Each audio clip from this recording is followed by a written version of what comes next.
Just when you think you've seen it all. In baseball, you see something that you never will probably see again. That happened at Wrigley Field yesterday. It was unbelievable. We're going to talk about that. A once-in-a-lifetime moment. Cubs could be getting Daniel Palencia back before the end of the season, and that's good news because we didn't think he was going to return. And before yesterday's game, Owen Caissie swapped back in, and Kevin Alcantara swapped out. I don't know why they ever made that swap in the first place. Some of the Cubs roster moves really make no sense to me. Baffling. So we're going to talk about that as well. And the Cubs will try to salvage the third game of this series against Tampa Bay. And I say salvage because I feel like they should have won on Saturday. How about the crowd and the enthusiasm?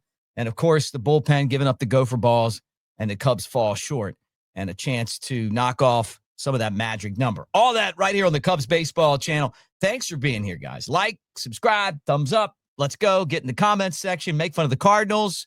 Show starts now.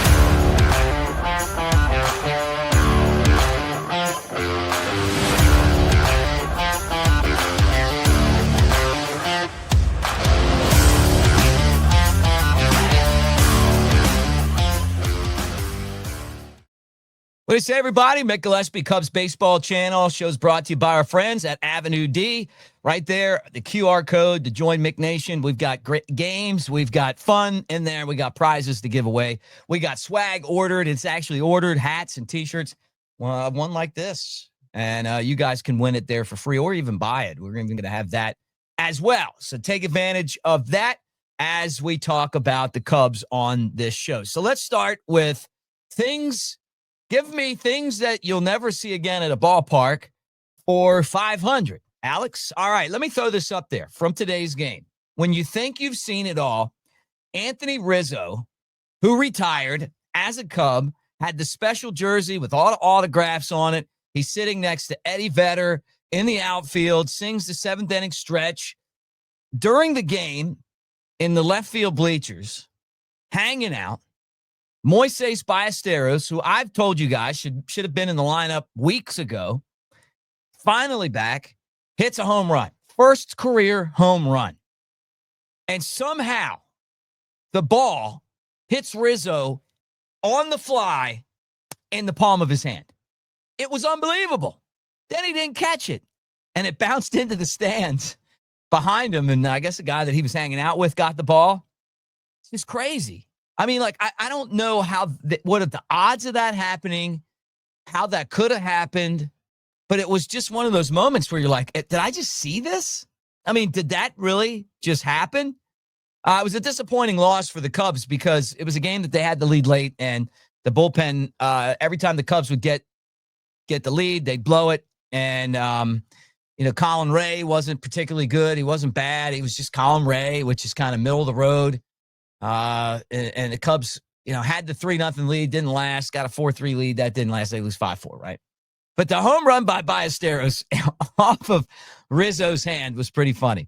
Then the other thing I thought was really cool is that Rizzo really did start that cup snake that he promised us. Where you take the beer cups, everybody puts them in there, and they just keeps going up the bleachers. So proud of him. Really likable guy. Great career. We talked about that on the show yesterday and wish him the best. He'll be around the stadium. You'll see him. He's going to be a perfect ambassador for the Cubs moving forward. He'll be at events. He'll be at the stadium. He'll be around. And it was great. He sung the seventh inning stretch. He just did him and Eddie Vedder from Pearl Jam hanging out. Wouldn't you have loved to be with those guys? Yeah, I thought that was really cool.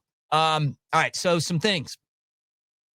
First off, Owen Caissie, before yesterday's game, after we did our show, was promoted, and Kevin Alcantara was sent back off the active roster. I would say back to Iowa, but I'm not sure if – I think they still have some games. So, yeah, I guess back to Iowa. I don't get this roster management. I just don't. Owen Caissie should have been playing and on this team for the last few weeks. He's a good option. You could platoon him with Seiya Suzuki, right, left. He's, I think, better defensively than Seiya. He even got made a good catch in the game, got kind of tripped up by Hollywood Pete on a ball. He's a tough kid. He's a good player. He's going to run into some, and I like to have him up there as a matchup guy, if anything else. And he can play the outfield, which Ballesteros can't. Ballesteros is a DH, which you can do the same thing, platooning him, in that same role, where, DH with Seiya Suzuki, right? While Kyle Tucker's out. And it took the Cubs forever to put Kyle Tucker on the IL. So they finally did that.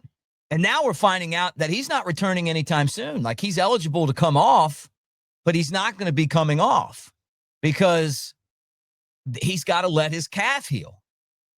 So I'll say this to their defense. I don't know all the things going on behind the scenes, meaning I don't know what information they're given or not given, what Kyle Tucker told them, didn't tell them, kind of what their game plan is or isn't. But I just know the external optics are not good. They should have never sent Owen Caissie down. The guy's good enough to be on this roster. He should be on the roster. I'm glad he's back on the roster. And if I'm him, I'm pretty pissed off about the way I'm being kind of shoveled back and forth, and I'm going to play like that. It's tough to, come flying in, playing a game, and contribute. You got to get comfortable in baseball.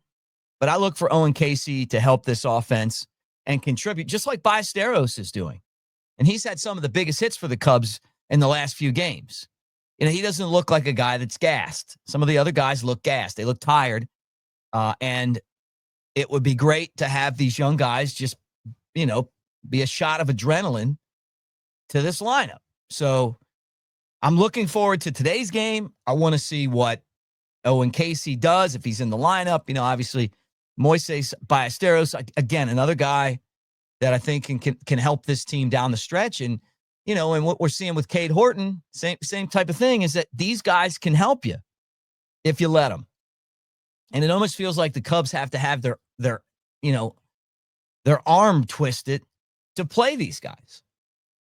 And when they were scoring, 10 runs every 5 games in one game, right? They're just blowing the cover off the ball. And Craig Counsell's like, well, there's no spots. I mean, I understood that, but they can't score runs. Watching them try to score some of the best players on the team are struggling. So, you know what you do? You play other guys. And that's what I hope that we see with things going forward. And look, you going to clinch soon. The magic number, even when you lose, dwindles. There's a huge battle right now for the last wild card spot. Cubs and Padres, though, looks like that's what the matchup's going to be. And then the winner plays the Brewers. I love it. Let's take out the Padres, and then let's go beat the Brewers. Love it. We got to get there first. And, that's what the next few weeks are going to be. But a huge lead in the wild card. Just got to keep on doing what they're doing. And that's basically playing 500 baseball and not going into a tailspin like the Mets. I mean, have you seen the Mets? They're losing every game now, and they're out of the wild card or tied. It just depends. Like, all of a sudden, the San Francisco Giants are surging, the Mets are dropping, and the Reds are kind of hanging in there. So that last wild card spot, it's going to be really interesting to see who ends up getting that one. But it's a fun race in the NL, and I like where the Cubs are sitting right now. If you're not going to win the division, next best things have the top wild card, and then, and have those games at Wrigley Field. And that's one of the reasons why I want to tell you guys to hit that QR code at AveD, because we're going to work hard, get you tickets. We're going to give them away. We want you to go to the game, somebody. And that's being part of that right there. It's free play, do all the stuff, and then we'll reward some ticks. So that'll be a lot of fun. Okay, some good news, some really good news. And that is that Daniel Palencia could be returning to the Cubs in the not so near future, right? So that is excellent. So Palencia threw for the first time since walking off the mound after that awkward shoulder thing against the Nationals last Sunday. He's on the 15-day IL right now. They're calling it a right shoulder strain. We knew that, right? But, the fact that he's playing catch tells us that things are moving in the right direction. He's eligible to return September 23rd. So that's a good sign for him. And, and then they're going to keep on doing that. Maybe throw catch with some more velocity. They're looking at him today. Hey, how's he recovering? And we'll get reports on that. And we'll see what that looks like. But he may not return as the closer, but maybe you get him back and he helps you in some high leverage situations in the postseason. The good thing is that the Cubs have built a big enough lead in the wild card where they don't have to rush him or Kyle Tucker back. And, we talked about it yesterday that Michael Soroka is closing in on a return as well. So some good news for the Cubs, and Soroka in his last outing looked really, really solid, which was a good thing. All right, Cubs 120 Wrigley Field today. They look for their 85th win against the Rays. And it'll be Shota Imanaga looking for win number 10. He's 9-7 with a 3.21 ERA. You hope that the Cubs give him some support, right? Because I would love to see him do that. And he's going up against Adrian Hauser, who's 8-4 with a 3.11 earned run average. So righty versus lefty on the hill at Wrigley Field as the Cubs and the Tampa Bay Rays mix it up. A lot of people vacation in the Smoky Mountains, and that's why they asked to be a part of what we do here on the Cubs baseball channel. So I think they told me it was the third or fourth most visited spot to the Smoky Mountains is the Chicagoland area, which is really cool. So if you guys haven't done it yet, check it out. Sevierville, part of the Smokies. You get up there by Sevierville, Dollywood, Gatlinburg, Pigeon Forge. And I'll tell you, it's, I don't know, it's a great place to go to, whether it's going there to celebrate in the mountains around the holidays, checking out the October foliage, going in wintertime, doing all the stuff that goes on there. And then, maybe even in the summertime when it's warm. But this commercial makes me laugh. Hey, thanks for being here. Like, subscribe, thumbs up. Go Cubs. Talk to you tomorrow. When you head to the Smoky Mountains, it's only natural to visit Sevierville. Even we had to check it out. And we've been here our whole lives. Experience the adventure of a lifetime. I'm king of the world. Even you can get a bird's eye view of the Smokies. You're going down, Billy. Whoa. Your Smokies start here.